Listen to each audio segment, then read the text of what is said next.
Guna memberikan keamanan dan kelancaran kepada para atlet Asian Games 2018, pihak kepolisian Polda Sumsel akan memberikan pelayanan maksimal. Salah satunya adalah memberikan prioritas armada atlet yang ingin menuju ke venue.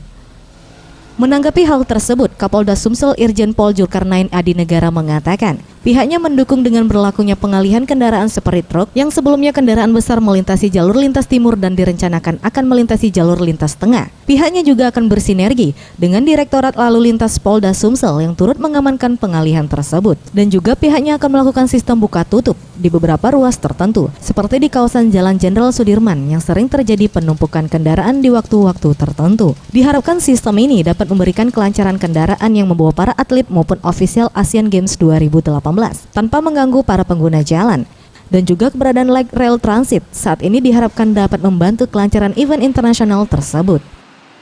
Ya, saya kira itu bagus ya kalau pemerintah daerah akan melakukan pengalihan arus khusus untuk truk, misalnya dari lintas timur ke lintas tengah.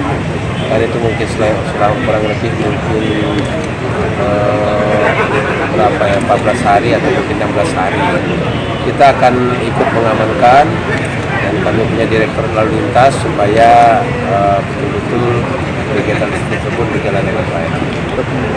Ya, nanti akan ada istilah buka tutup ya pada saat-saat tertentu kalau memang ada kontingen dari beberapa negara yang bisa menggunakan jalan, ya beberapa ruas tertentu kita tutup, tapi dengan tidak menghambat kegiatan aktivitas masyarakat Sumatera Selatan. Tim Liputan, Sriwijaya TV.